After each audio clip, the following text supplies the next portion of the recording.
See this fork button? Click this here, and when I refresh, it should show your forked repository in the list. Okay. So it'll give you some prompts. Do you want to create a repository named whatever your username is, LeoLearner Examples? Okay. So let me know when you've done that. Okay, I have done.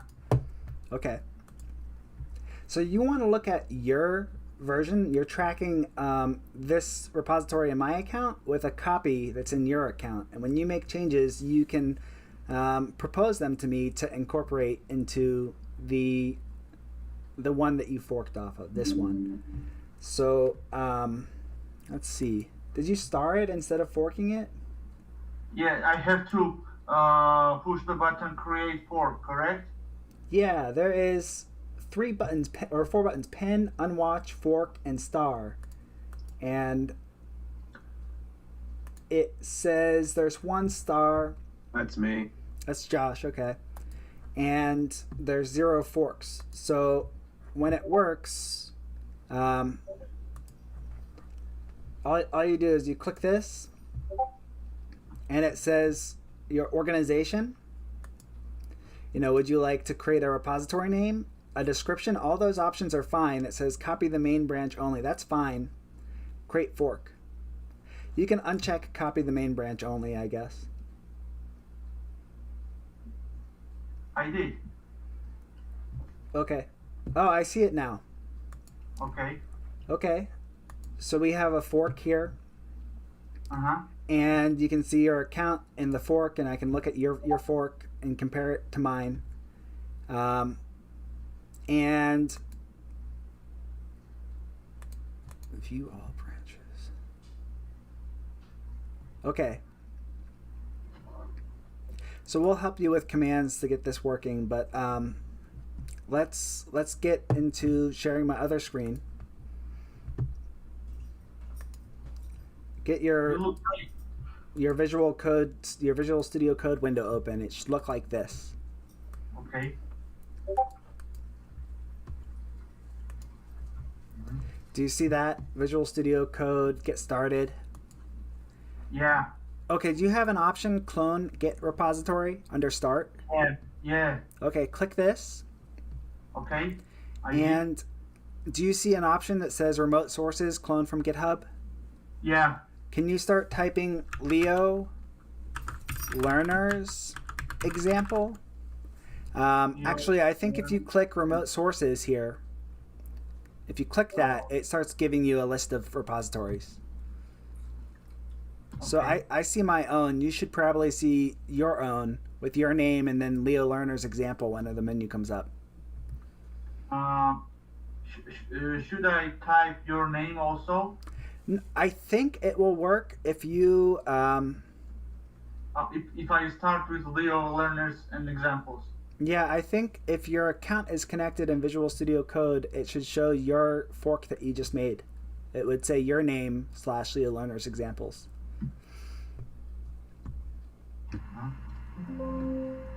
But, Josh, do you know with Visual Studio Code, do they have to be on the same version of the code to share it? We're going to be sharing.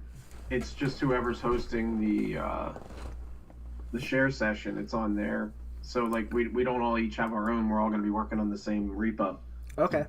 So okay, I got my name, LeoLearners and examples, and my name and my name.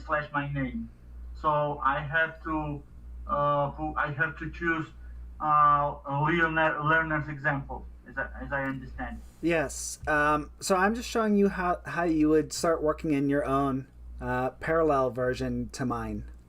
Mm-hmm. But what we'll do is we will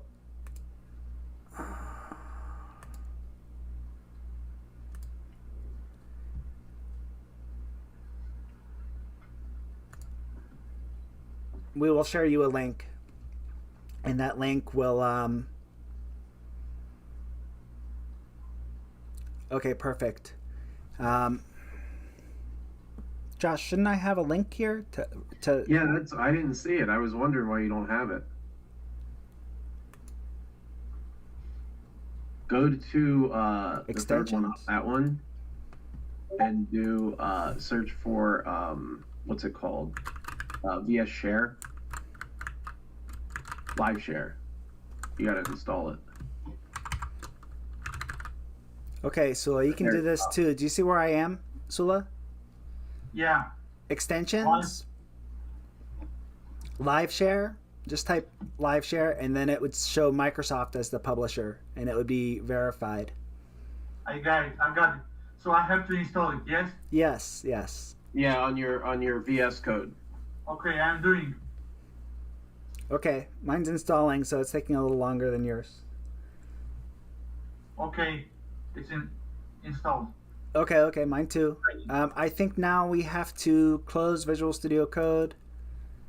And then open Visual Studio Code. So make sure it's completely quit, and then the extension will load. Hold on.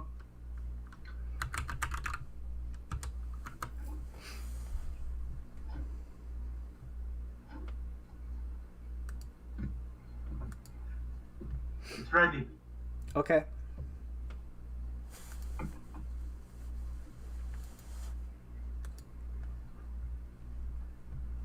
I'm still waiting for mine to start.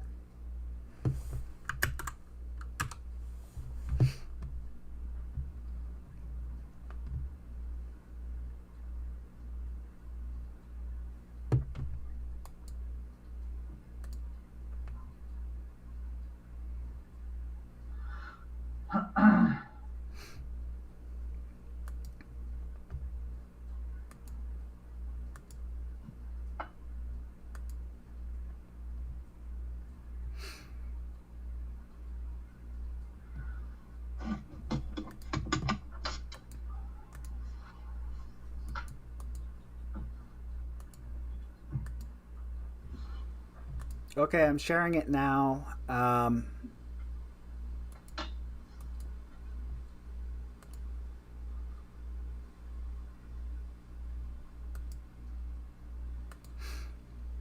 Let me see if I can get the branch to the correct one.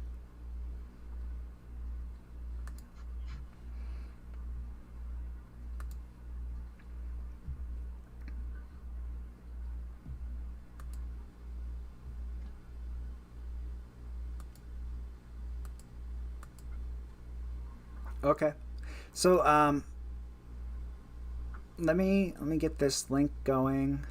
Live share. Share.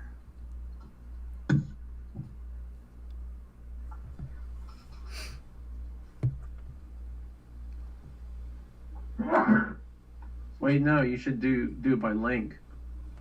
Yeah, Somebody chat the link. It has the link in here, so I'm gonna paste this into the chat.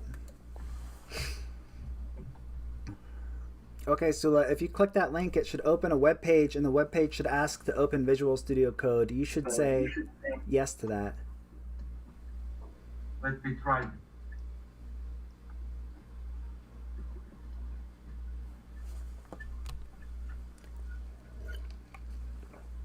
Okay, so we have a session chat. We'll pull that open. You can type questions into the session chat. Josh has joined the link. I'm gonna update.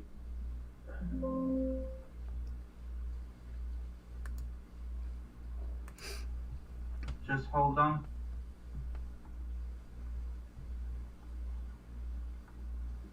Okay, Sula, I see you're in the session.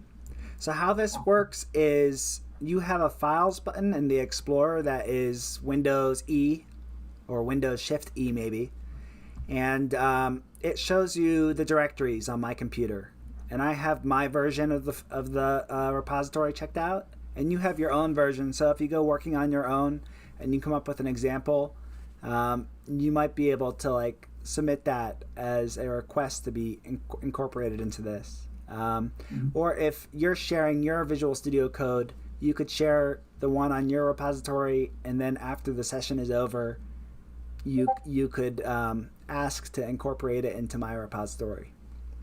So for this, we're gonna do these two Leo projects exist. It looks like auction is an Alio project, so we need to delete that.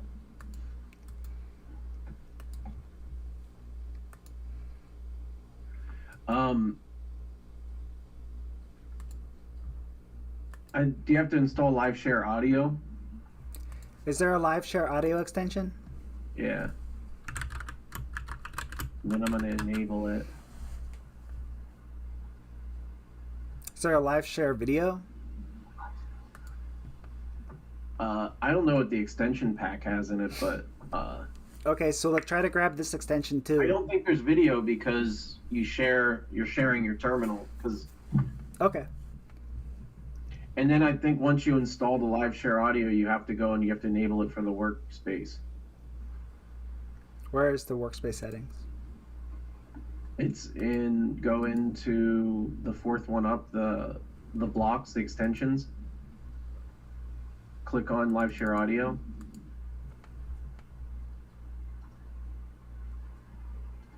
Oh, yours doesn't have it. I had to enable it. Okay. All right, and I don't have to restart, it appears. So, Sula, did you get Live Share Audio installed? Yeah. Okay. So I don't know how this works with the audio.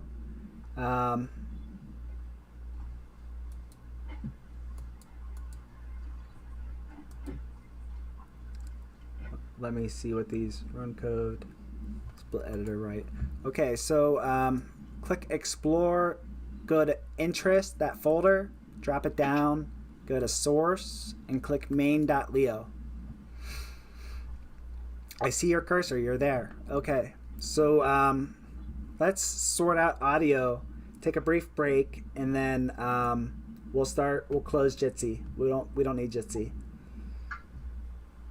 Well, let's leave Jitsi on and just mute your mic and see if it comes through. Because I don't see, it tells me I have a restart. I'm going to restart my VS Code. It says I have a restart required. Did I do the same? Yeah, let's. Well, let me see what comes up. Okay. Okay. Live share, join.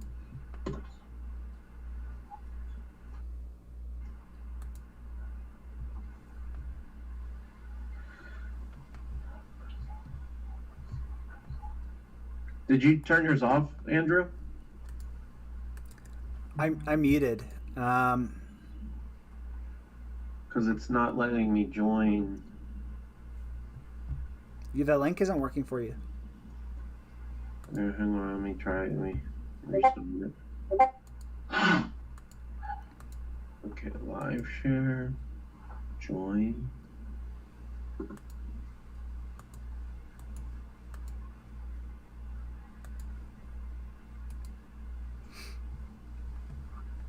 Okay, it worked that time. I still don't have.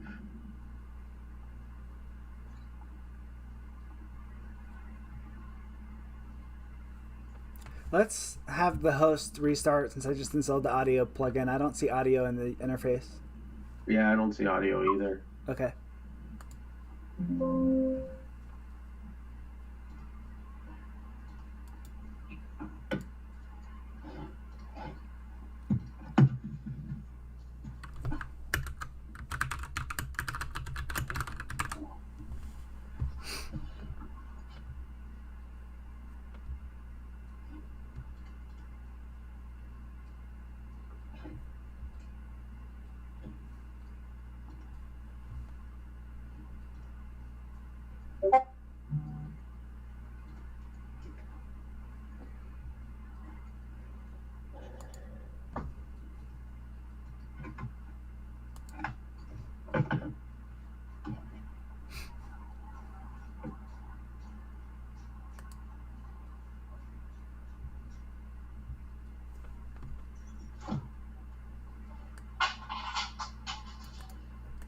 Okay, new link, Sula.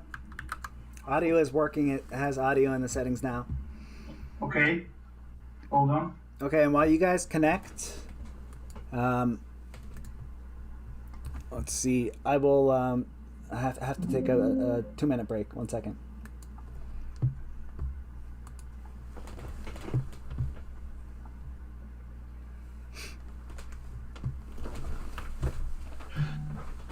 I'm connected.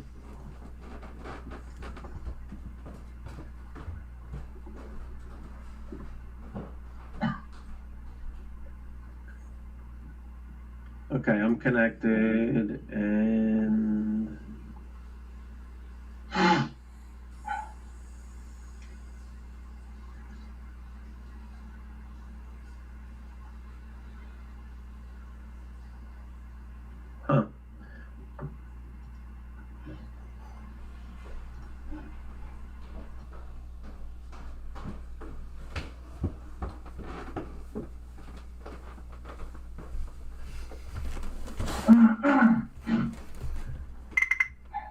Okay, so there's audio call participants. To join that, you see the So how live. do you pronounce the DZE on the end? Is it J or Z? Z. Z. Oh, you are cool, man. I'm learning Georgian. Wow. I want to go see where. Wasn't Stalin born in Georgia? Sorry. Wasn't Stalin born in Georgia? Yeah. In Gori. The name of the city is Gori. Oh, okay. There are troops of Russians located very near. Oh. About 10 kilometers. Oh, wow. Okay. I see the audio channel. Do you see that? If you click the little dot with a forward arrow and then click session details, there's audio call participants. I'm in there. I think if you join that, mute on Jitsi, and then we'll see if the audio works, and then we'll close Jitsi. All right. So mute. Wait. Where did you see the? I'm sharing my screen, aren't I? No, I'm not. No. Maybe you control the. Do you see it? Session details. Oh, okay. Audio call participants. I don't have that on mine. I can't find it either. Yeah, I think it's just you, so you have to add us.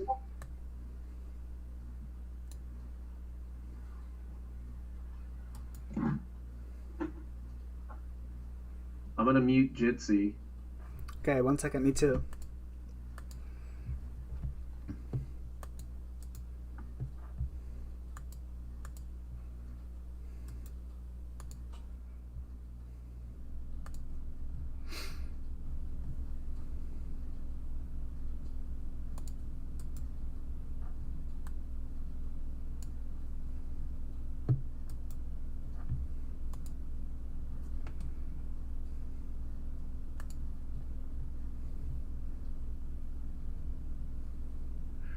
Click on the settings icon.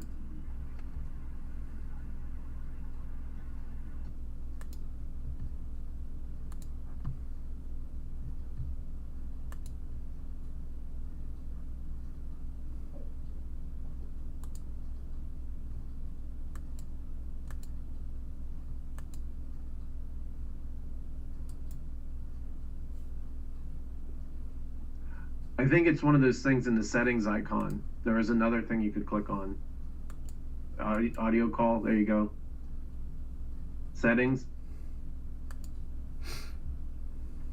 Configure speakers. Configure speakers? No, that's my speakers. Oh, that's never mind. That's not that kind of speaker. Yeah, I don't have audio call participants in my thing.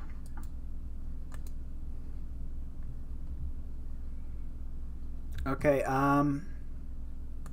did you install audio call?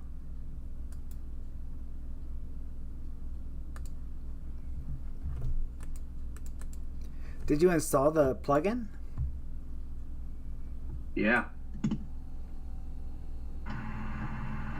Oops. Me too. Me too.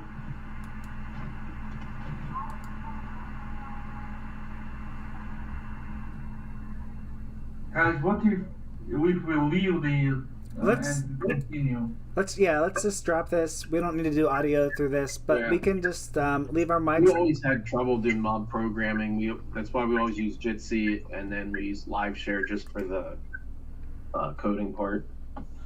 Okay, so I'll keep my window shared. From the recording, they'll see the Visual Studio Code and hear us talking, but they won't see your camera or your screen or anything like that. So let me minimize, and then let me clear getting started and get the session chat up. Okay, if you have questions, Sula, ask in the chat. Okay. But Okay. Let's look at the instructions. Josh, can you pull up the link to the instructions? For what? The timestamps I asked you. So can you get the first timestamp? Oh, yeah, I have. I sent them. Here, I can just copy them. Yeah, just I guess we can put them all in. I'll click them one at a time. In the recording, it'll show the slide. Sula, I'll tell you which one I click that too. Don't play the video, just look at where it's paused, or pause it immediately if it comes up. And we'll treat it like a slide. We'll fast forward to points in the video where he was showing a slide for you to program an example, and I'll discuss like he did what the instructions may mean. And then we'll start by looking at this default program that it gave by me saying Leo new interest. And we'll see what the point of each line is. So I'll ask for your best guess, and then Josh and I will chime in and give you feedback, hot or cold, whether you're close, and it might improve your understanding. The way this works is everyone comes from different levels of understanding, and we discuss it, and we don't move on until everyone is kind of at the same level once we've learned about a topic. So this is going to be a short program, maybe 10 or 15 lines of code. And at each point, I'll try to guide you through the logical steps that a programmer would take to implement the slide. So Josh, can you just do you have the session chat option? I can't find the chat. I chatted it in Jitsi. Let me see. There is Session chat. Session chat. It's at the very bottom, Sula. Yeah, if you click the live share button at the very bottom. I added it in VS Code. Okay.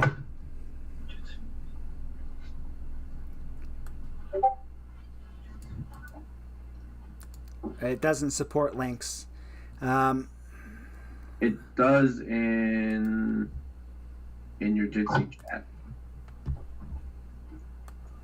I'm looking for it but can't find it.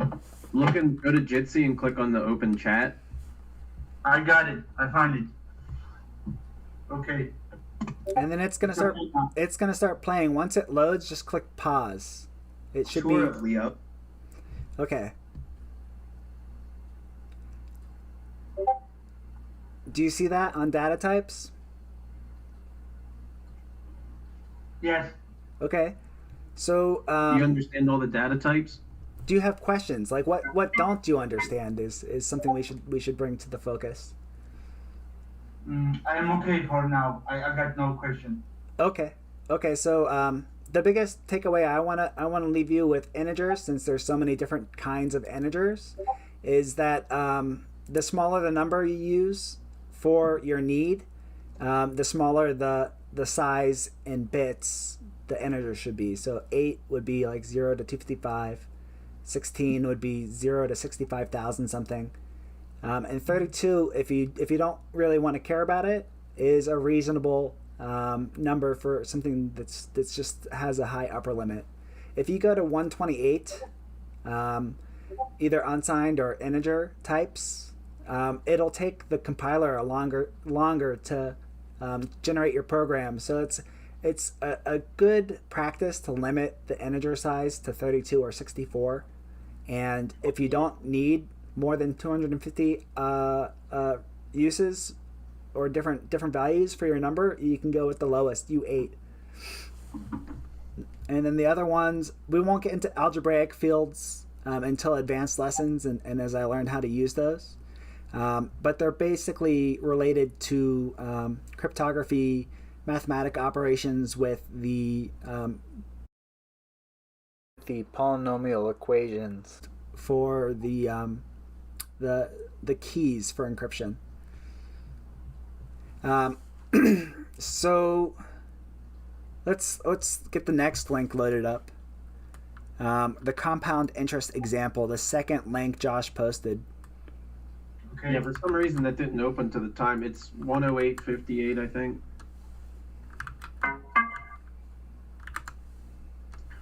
You forgot to put S. You forgot to put S after 6838. Oh, I copied it on YouTube. That's weird.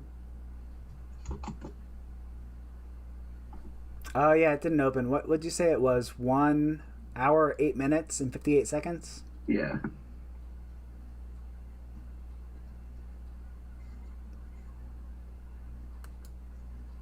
That we can do. And then inside the body of the loop or inside the program logic, we can encode ways to get the result for the variable amount that we wanted. And this is sort of like the high. Okay, I had to adjust the quality. So we see here. Oh, that's the solution, Josh. Yeah, I thought that's what you wanted, the solutions. No, I want the instructions. Oh. It's like, okay, so like go to 10708 and don't go forward from 107. What do you mean? Actually, let me get the right timestamp. Josh didn't understand. 107:58 has the instructions. Oh. Wait, that's the bonus. 107. No. The exact timestamp is 59:45. Let me share the link at the time.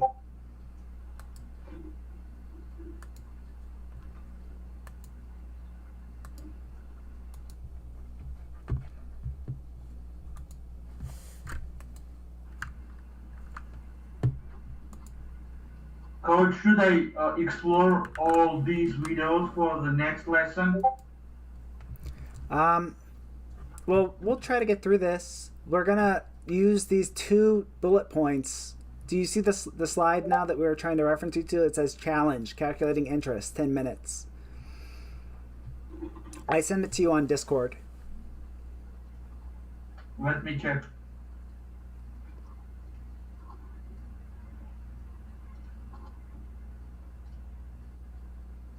Okay, I have opened.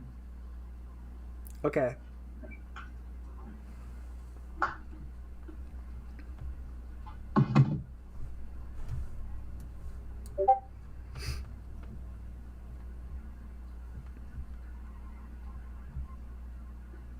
All right. So let's start. So he in this ZK hack introduction 0 to 1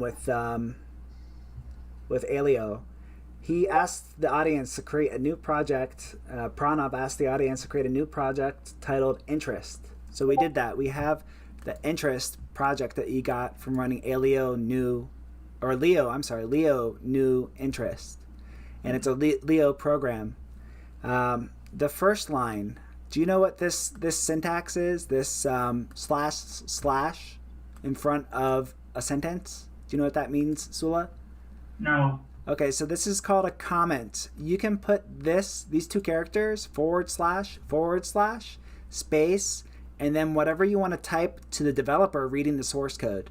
It doesn't get turned into any part of the program. It's kind of like your ability to write free text inside the program to explain your intentions.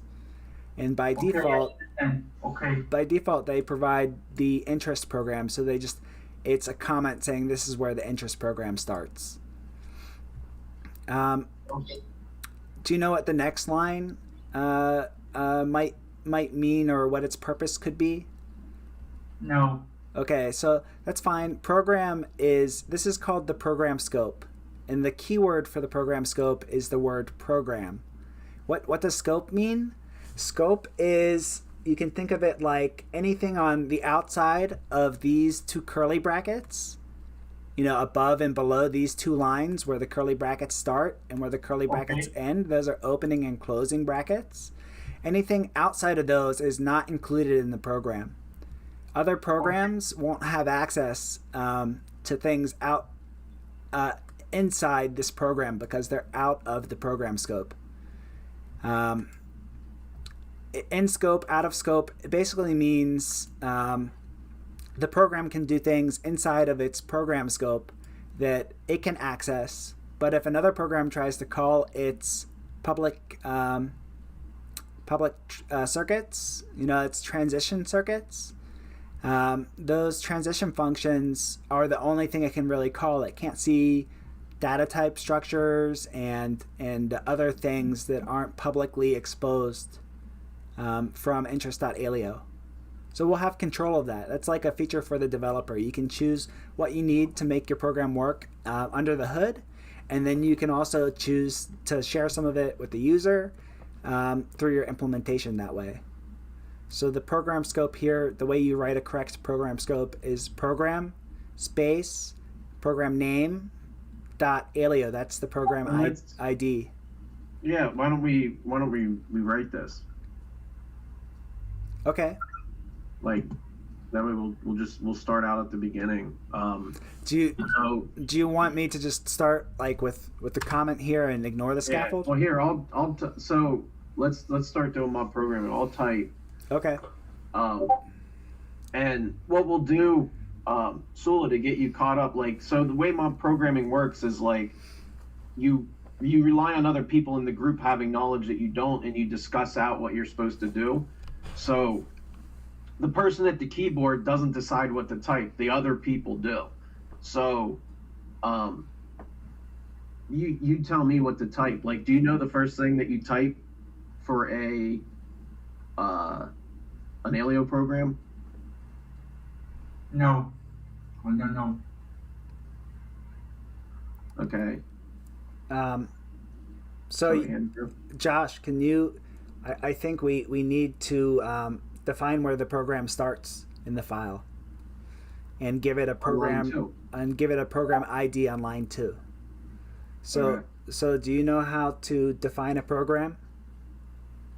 Well, you do the program name, but you just tell me what to type. Oh, okay. Type program. And then the instruction said it's a project titled interest. So it looks like you got an autocomplete there. That's an Alio code. It's giving you autocomplete for Alio code. So you want to give it a network that's .alio. And then it is everything inside of a curly bracket. So just do curly brackets. Let me turn off Copilot. Does Copilot work for Leo already? It's learning, I think. Okay.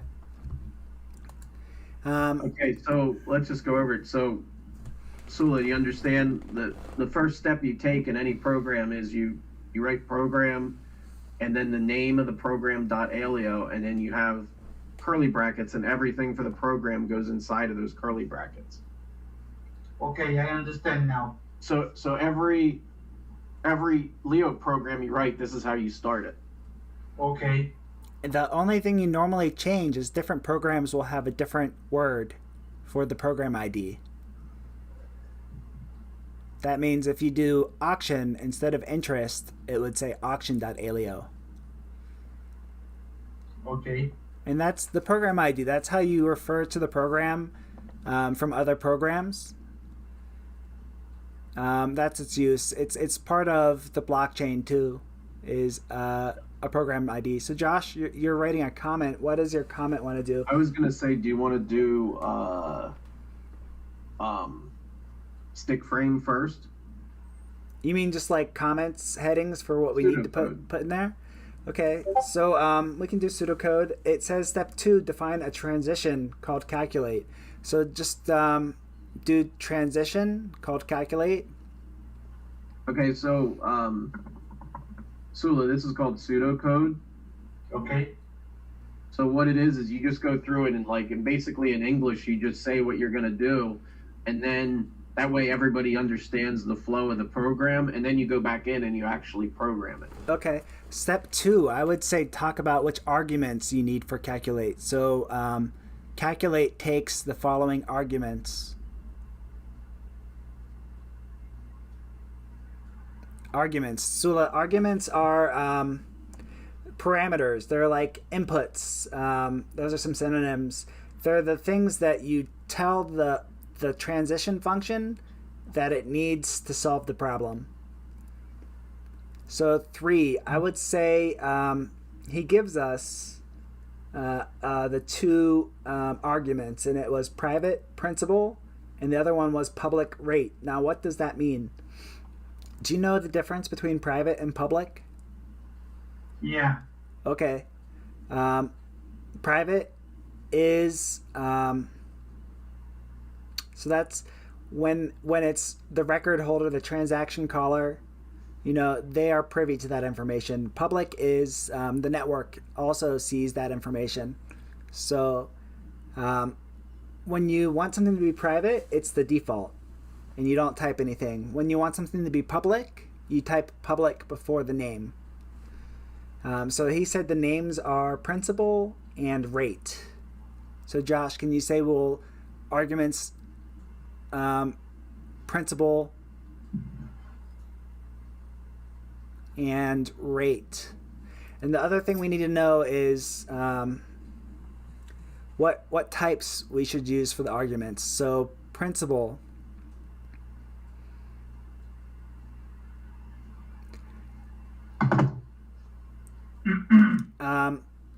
Principal is going to be like your balance. Principal, another word for principal is like your bank account balance. So it's going to be a U64? You could use U32. I think 64 is too much. But it says assume that rate is a U32, which is divided by 100. Okay. So he gives us that hint. Rate is U32. Yeah, you're getting off my screen though. Oh. Okay. I guess we could do. Yeah. So U32. We could do U64 for principal because that's what credits would be denominated in. And then we need an output type. So what would the output type of principal under a rate, which is a number divided by 100, what would the type of output for that be? The output is it private or public? It's going to be public in this case, right? So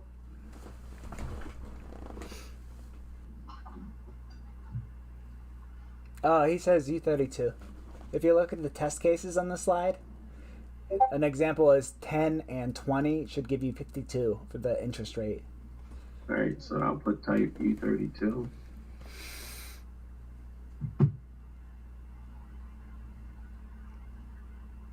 Okay, and I think we have one more thing to discuss, and that is what's the notion for calculating interest, and if you're doing it for exactly 10 periods, what do you need to know to repeat the calculation 10 times?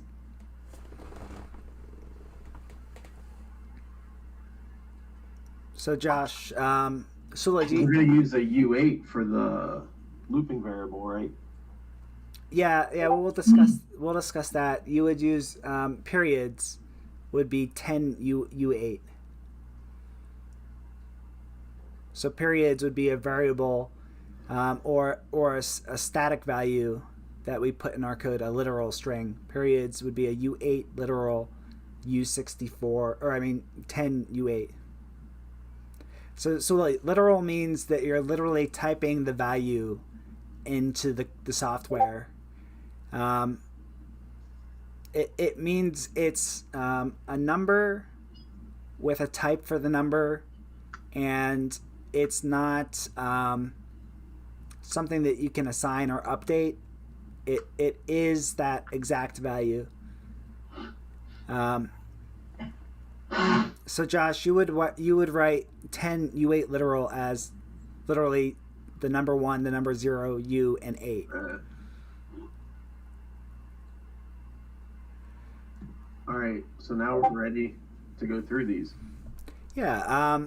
Well, Sula has to learn a concept too, called a loop, and so when we're saying periods, do we want to define the algorithm, the math problem that you use to calculate interest, and also the concept, the notion of using a loop?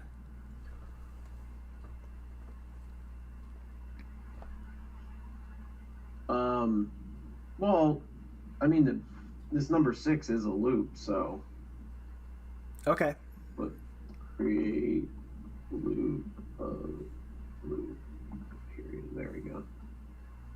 Okay, so the first problem we have, how do you define a transition function? What even is a function? And so a function is just a stored procedure.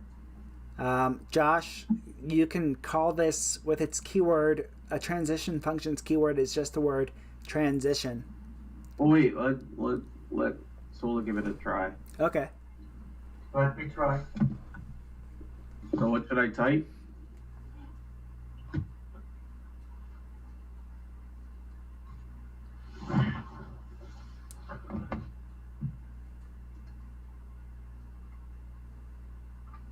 I'll type, well, Sula, you tell me what to type, and I'll type it.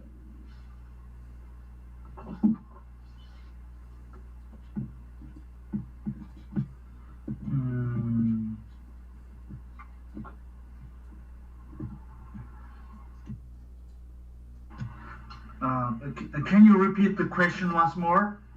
So we're starting at number 1. We have to define a transition called calculate. How do you do that?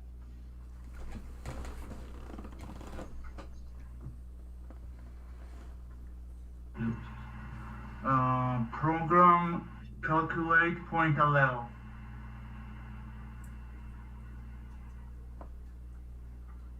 Okay, so for this, where did you call the transition? Where did I call the transition? You mean? Yeah. Could transition is a keyword. Okay, a keyword is a word in programming that tells it to use a certain feature. So when we say define a transition, that's like a keyword. I don't see any other keywords. Public and private are keywords. They're part of the language's grammar. The language has certain words that it uses to mean different things. So just a hint, instead of program, you can call it something else. Transition, I guess.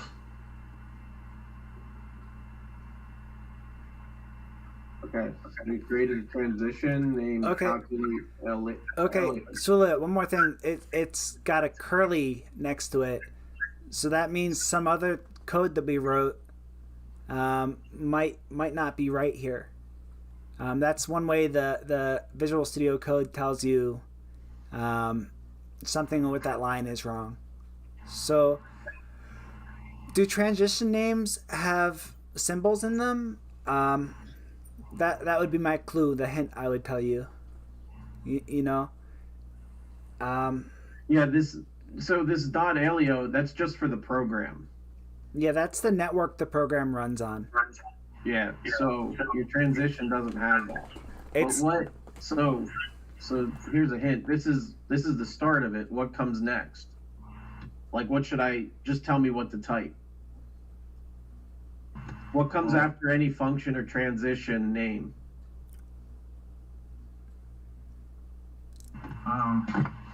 This one, I don't know the name of this one. That's a curly bracket. Okay. So it comes after, but you're still missing a part. So yeah, there's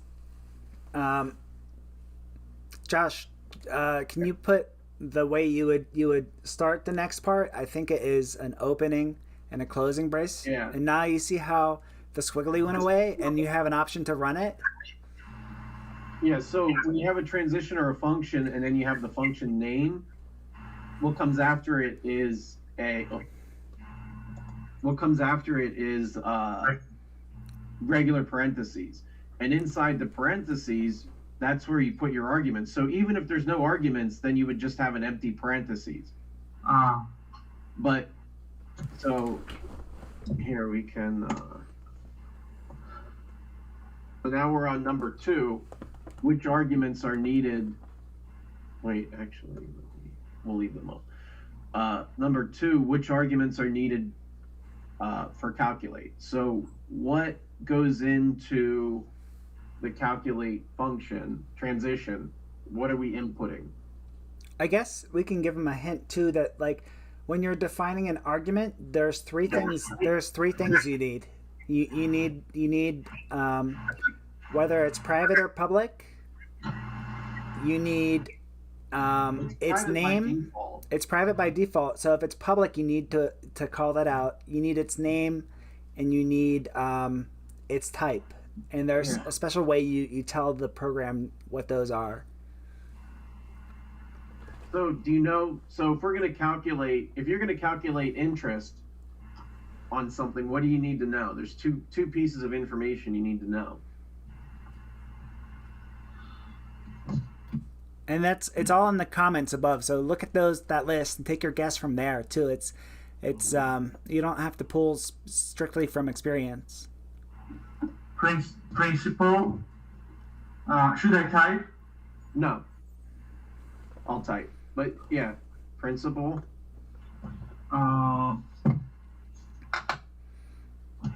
Rate. Okay.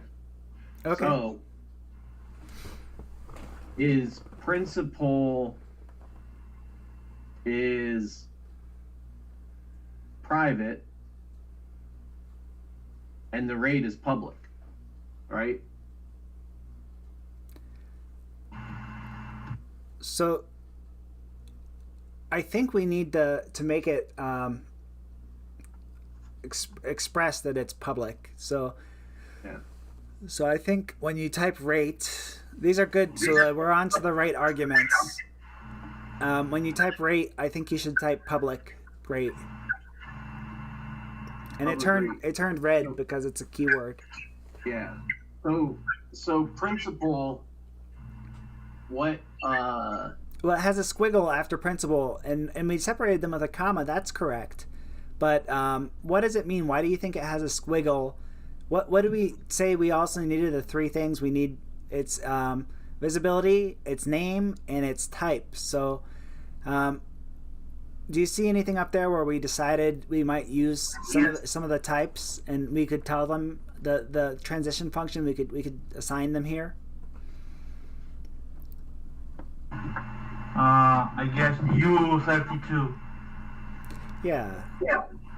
So Josh. We're gonna do U64, right? Oh yeah, we said U64, U32. Let's do U32 or U64. Yeah, we can do U32. We'll change it if the program doesn't work, right? And what's the rate? The rate. You see how he did that? He put a colon next to the name, colon and a space, and then the types are all green. You'll see green if you guess the right type. And what type is the rate? It says it on the slide too. If you look back at the slide. U32 again. And see how the error went away? Yeah, there's also a problems tab. You can see it says no problems have been detected in this workspace.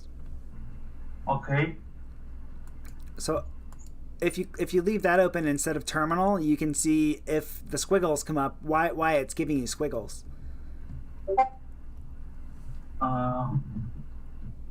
It's called syntax highlighting. When you see squiggles, it's telling you your syntax needs fixed. But now there's no squiggles, so it doesn't need fixed. We can move on. This is how you make a transition function. This is the calculate transition function. And you told Josh it needs principal and rate.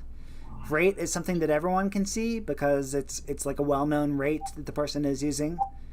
And then we wanted to go on to the next step. So we need to say what type We don't need to say a variable, but we need to say, what does the transition function tell you when it returns and it finishes? Yeah. First of all, what is this missing in this function signature? So we have the inputs. What's missing? And go through. Output is missing. Yeah. How do I put in an output?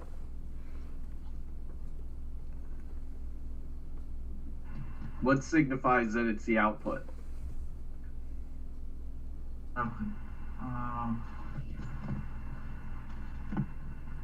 It's kind of special knowledge, but that's called a pointer, or an what is it called? A skinny arrow, Josh? It's just a pointer. And so it means when you use calculate, and we'll show you how you might do that, but it'll have this pointer at the end of the parentheses between the curly bracket that opens, and that's where you would type the type that you think your calculation is going to be in. And what type is it? Who, me? No. User 2.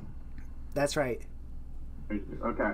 So now this is the first step you want to do with any program. You know, first of all, the name of the program, the inputs and the types, and then the output type. And then you can move on to actually write the program. Okay. Oh, Josh, you changed the curly bracket to 9 up here. Yeah, how did that happen? Who saw that? And now it says, okay, this says the function must return a value. So we need to create a value for it to return. Those are the next steps. We're on step 6 now. This is where it gets interesting, and it does the fun stuff that calculates interest. Okay. Do you know using principal and rate? And then he said we're going to make rate a decimal by just assuming that 20% would be 20 divided by 100 for example rate. Like if I gave you the values 10, 20, would you be able to do 10 calculations that got it to the rate? I mean, how would you apply principal and the rates to get the new principal with one operation? Not compounding, but compounding one time.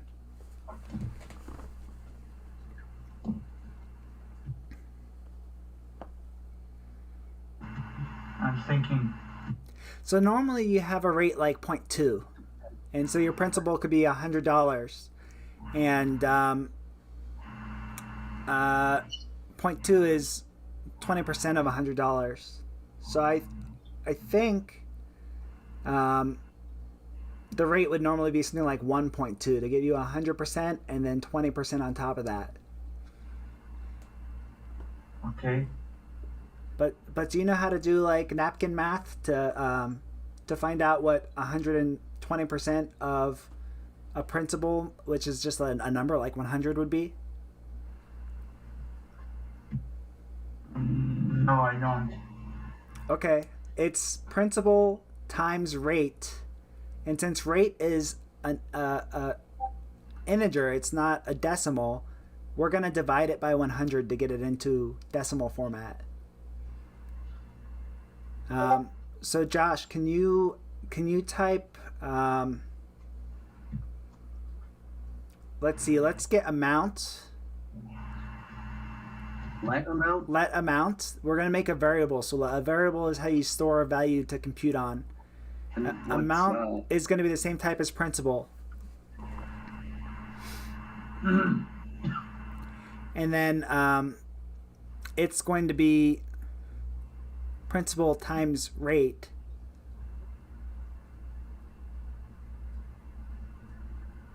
And then divided by 100. So you know how times is like that? Yeah, you can do it in parentheses. I think that will work. But I think multiplication and division can happen at the same time. Oh, you're right. No, it would take the principal and multiply it. It would divide the principal by 100. Okay, you need a semicolon because it's a statement, and all statements end in a semicolon. And then let's look at the problems. It said implicit value rate divided 100. Could not figure that out. Oh, wait. Why isn't it picking up rate?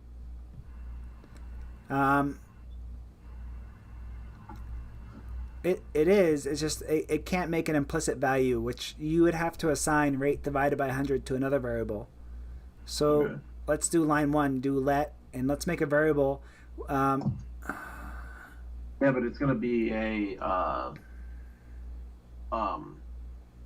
Oh yeah, it's gonna be a decimal, right? Yeah. Okay. So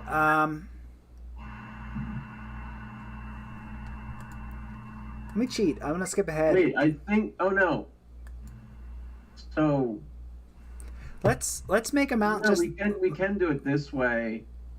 If it's not amount, this is interest.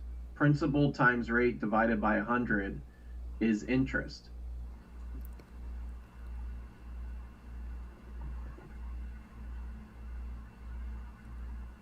Okay. You need to write 100 U8.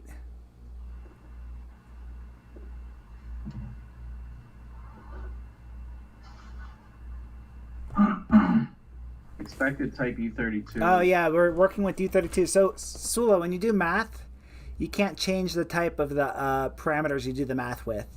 So like Okay. principal is a U32 and rate is a U32. So when we divide it, we have to also divide it by a U32. Okay. So we have the interest. Okay, this is the interest for one amount, right? Yeah. So I think we This need goes inside the for loop. we need to put it inside a loop, and the loops are called for loops in Aleo.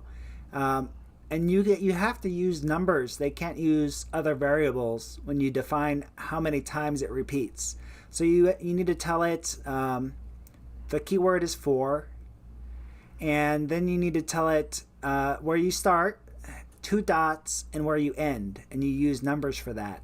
And the numbers are literals. So we said it goes for a period of 10. So if you count from 0 to 10, it's going to give you 11. But the thing about for loops is it stops before it gets to 10. It doesn't run on 10, it just stops. So 0, 1, 2, 3, 4, 5, 6, 7, 8, 9, that will give you 10 compounding periods. And the for loops are like functions. They open with curly brackets. So anything inside those curly brackets gets repeated. Josh, are you gonna? There you go. You can paste that variable. Now, what we did though is we need to define interest. We can't define it multiple times, so we need to define it before the for loop, and just set it to the same value as principal, and we need to rename it to something different.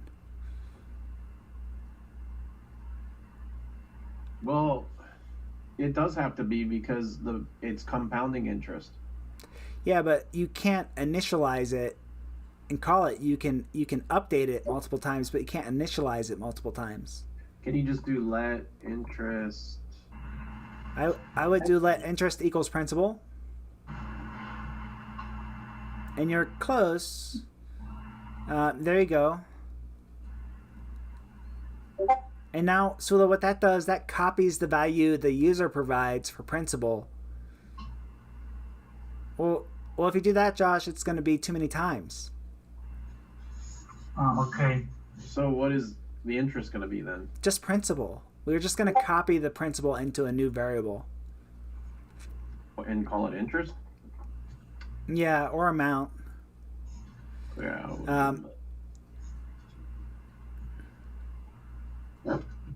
And now, instead of assigning interest to the calculation, we have amount, which is a copy of the initial principal, but we're going to change amount to something different. So each time we loop, we want to add the interest, right? We want to add the interest to the amount. And there's a way you can combine assignment and addition into the same operator. There's something called an assignment operator that also adds. So it takes the value on the left and adds it to the value on the right and keeps doing that. Josh, do you know that operator? No, I was going to say, did you want to do amount equals amount plus principal times rate divided by 100? Yeah, I was going to teach the shorthand for that, which is amount plus equals. Oh, okay. So what that does is it takes the amount equals the amount plus the principal times the rate divided by 100 U32. And Josh, I think you're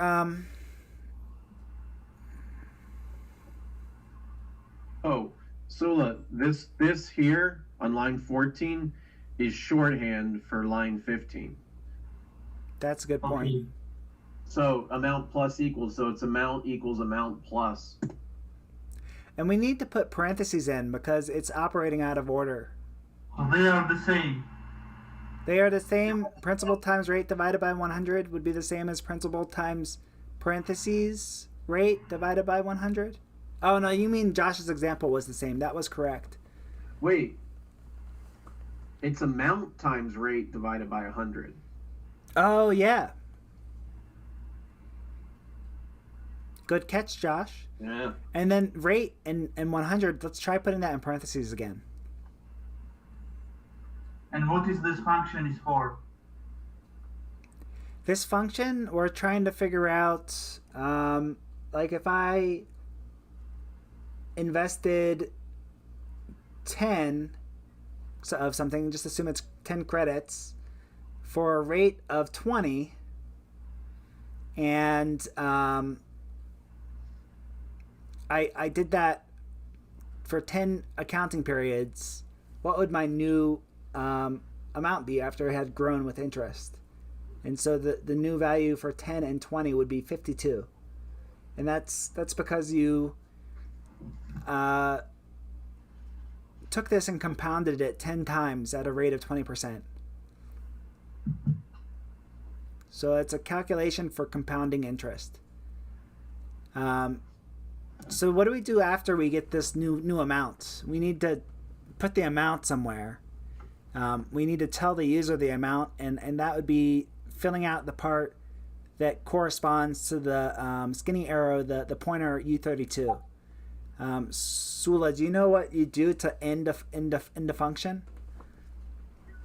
There's something called it's a type of statement. There's something called a return statement. And how that works is you say return, and then you say the value you want the program to output.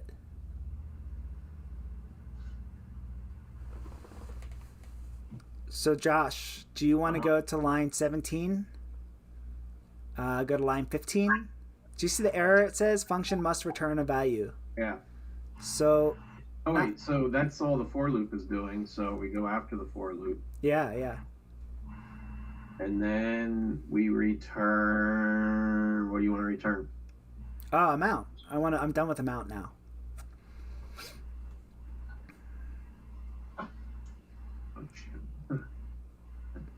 Okay, and you need a semicolon because it's a statement. Yeah.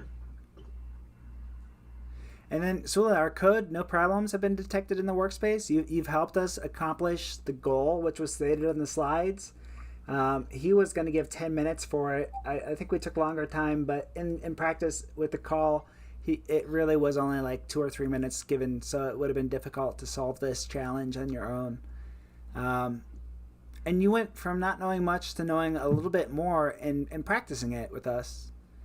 Let's see what happens when you run this example. So Josh, I don't think you can click run. I think it will want the inputs, and we haven't provided those. So let me get into the terminal. Sula, can you follow along in the terminal? Yeah. Okay. I'm going to change directory to interest cd into source. No, I don't think I have to. Let me... Anywhere the program.json is, that's where the Leo command looks for how to run things. So you would type Leo run. I think we don't need to say interest.alio. I think we can just say calculate and the arguments. So there's test cases. Do you want to give me some of the arguments out of the test cases? You can just say 10, 20, 52, or 5, 30, 50, 244. But we should look at those and make sure our program makes the same thing he said it should make. So I'm going to go with the last example. 1, 2, 3, 1,000. So this is like investing 1,000 credits. Yeah. And 5 is the interest rate. And that should return 1623.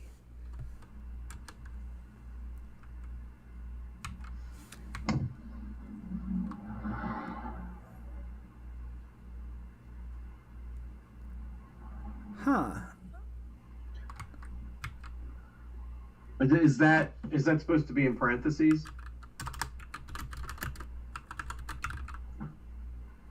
I don't think the 4 is supposed to be in parentheses. Let me look. Let me see what he has.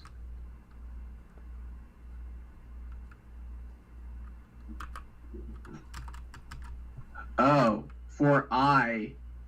Oh, yeah, you need to type the variable so you can use the variable inside the for loop, Josh. Or, I mean, Sula. Yeah. So, Yeah. put a space after the colon. I like the spaces between. It makes it easier to read. Oh. Right there? Yeah. No, but yeah, there. Okay. And then we have to... No. We don't have to... We don't need an exit. No, that's the advanced example. We've been going Yeah. for a while, though, Sula. Are we eating up too much of your time? It's okay. Okay, Josh, can you save it? All right. Okay, and now I'm going to run it, and it's going to compile.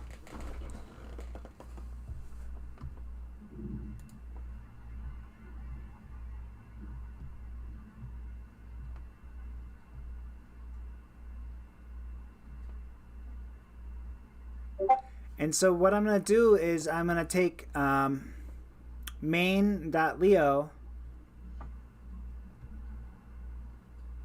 and I'm going to make a commit, Sula, and that's going to put it into the repository. It's going to say co-authored by Joshua Meyer and co-authored by G. Sula Burrells.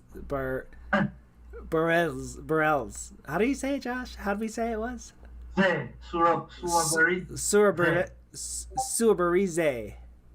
Yeah. Oh, okay. Sulabarize. Berize. There's a D. Oh, Baridze. Baridze. Baridze. Oh, okay. Baridze. Georgia. I get mad when people gloss over my name and say things, you know. I can imagine how frustrating that can be whenever you try to teach someone to read your name in a different language. So I'm going to just say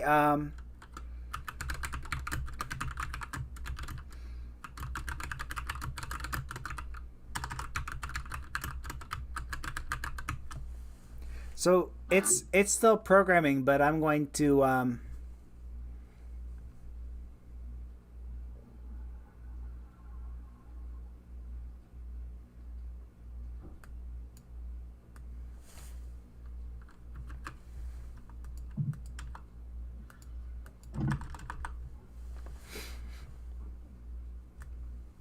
Guys, I'm gonna change your lessons to lessons to learn Georgian. Yeah. yeah. I'm trying to figure out the alphabet. Okay. Yeah, it's got a lot of script in it. Okay, so it built. Now it's executing it. Okay. And that means it gives us a rocket here. They're using icons to make it fun to use. And so it took 76 seconds. A millisecond is 1,000 a thousandth of a second, or maybe it's a millionth of a second, I guess. And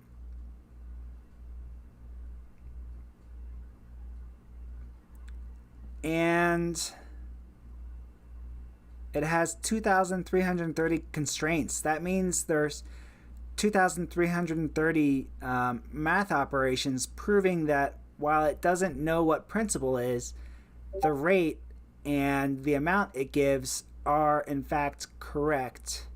Why is it returning 1,000? Yeah, why is it returning 1,000? Do you want to check? Do you see why?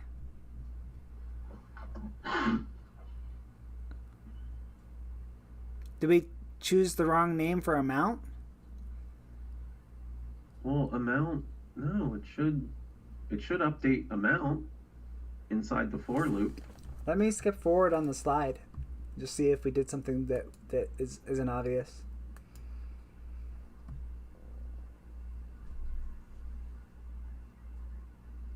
Oh. Because we did rate divided by 100.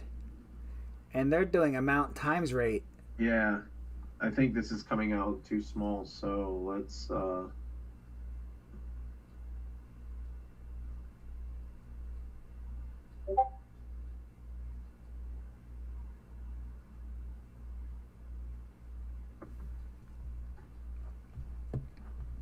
try running it again. Yeah, okay.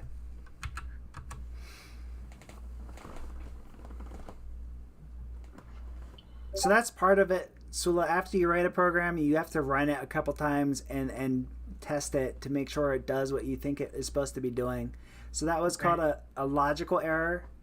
And it doesn't show up in the program as being bad code, but it means the code isn't doing what you think it does.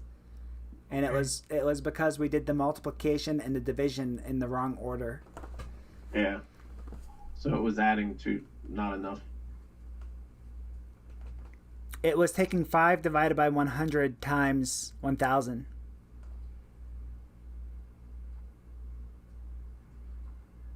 Now it's taking 1,000 times 5 divided by 100.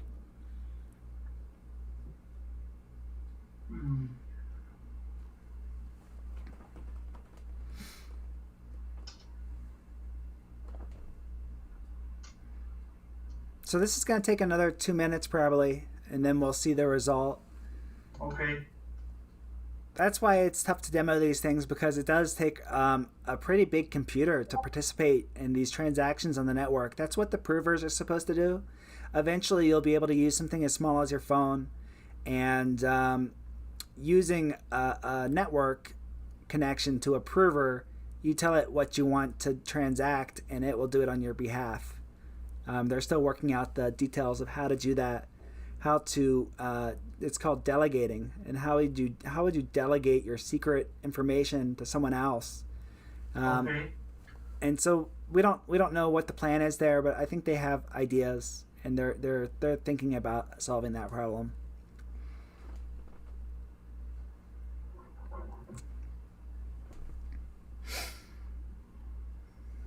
Guys, should I prepare any homework for the next lesson? Well, you could work on this while you're away and maybe show us how would you do a upper limit and let them choose between 0 and 50. So you know the upper limit for the for loop. How would you know if you added another argument called period? And in our case, period is this 10 here. And you could make sure that period is within the range 0 to 50. And we got 1,632. 1623, and that's what I think they told us that we should get. So Sula, I can tell you about it. It would be to take this interest and make a PR for me that does well, maybe you don't have to make a PR, but we could talk about it in the next lesson, how to take this and add the argument period, which would be a U8, and get it to stop adding to the amount when it's reached that value. So if you give it, I want it to go 10 periods, or I want it to go 50 periods, it would see, is it less than or equal to 50? And then it would say, okay, is it less than or equal to 50? And as long as it's under the period that you choose between 0 and 50, it would be, an argument here. As long as it's under that, it keeps going, and whenever it reaches that, it returns an amount. So that would be a way to make this more advanced, where you could choose how many times you want to compound your interest. The answer is in the video we shared with you, but it might be fun to just take this code where I share it from my repository and work in your own directory and see if you can solve it without looking. Yeah, that's a good video to watch. It has he went over a lot of stuff. It's probably going to be it's like a higher level, so you might be confused a lot, but it's a good one to see how these things work. But mainly, so for LeoLearners, what we want to do is what did you think of the mob programming style?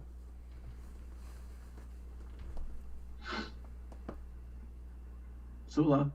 Yeah, sorry. What did you think of the mob programming style?